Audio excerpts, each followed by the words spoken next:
Jolin suddenly realized something was terribly wrong with her body. Not only had her throat gone completely silent, but her skin had started melting away rapidly, and even her eyes were beginning to change. As it turned out, this seemingly harmless stand was actually a terrifying killer. Once hit by its attack, the victim would be dissolved without a trace. After parting ways with Foo Fighters, Jolin had no choice but to flee with the enemy's stand in tow to reclaim the green baby. However, the moment they ducked into a hidden thicket, the prison guards arrived on the scene. Seeing this, Anisway immediately told him to cut the engine. If the guards spotted them, they'd likely come under attack. But at this critical moment, the stand's head got impaled by the control lever, and he started crying out for help. To avoid drawing the guards' attention, Anisway kicked his head clean off. Still, it was too late. A guard nearby noticed ripples spreading across the water and began closing in on them. Jolin was about to fire up the engine and make a run for it, but the stand told her to stay calm. He already had a plan to evade the search. First, fold the leaves in half, then drape them over the boat. Next, snap off some roots and smear the sap on their faces. Finally, cover their entire bodies with leaves. Just like that, the three of them blended perfectly into the undergrowth. Sure enough, when the guards came close, they slipped right past undetected. But just when they thought they were in the clear, a guard suddenly revved up the engine, and the powerful gust blew away all their camouflage.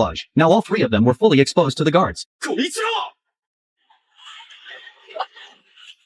急げエンジンをかけるんだ間に合わない発進するまでに撃たれる貴様ら乗馬場で何をやった This was exactly the moment the stand had been waiting for. He opened his massive jaws and released a few inconspicuous mosquitoes. Jolin never could have imagined that these tiny insects were lethal weapons. The guards opened fire immediately, blasting Jolin's boat to pieces in an instant. But Anisway stayed completely unfazed. Losing their boat was no big deal. They'd just take the enemies. The next second, Anisway sent the stand flying with a single punch. This sudden, bizarre scene threw the guards into total confusion. Seizing the moment, Anisway knocked the guards off the boat, and the three of them escaped the wetlands once again. Having completed his attack, the stand whistled happily. Soon, Jolin noticed something was off. She couldn't make a single sound. 声が出ない Only then did she realize the enemy's goal wasn't just to steal the green baby, but to kill them without leaving a trace. Meanwhile, Anisway remained completely oblivious. Seeing Jolin's racing heartbeat, he assumed she wanted to kiss him. This made Jolin furious. What she couldn't understand was how and when the enemy had attacked her. She hadn't noticed a thing. But one thing was certain, from now on, she couldn't let him out of her sight for even a second.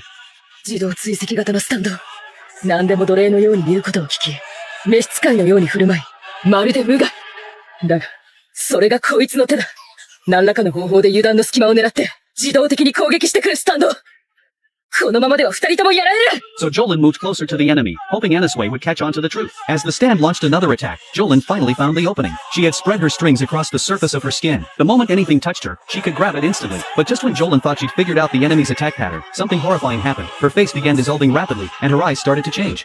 違うのか蚊ではないいや蚊以外の方法でも襲ってきているということか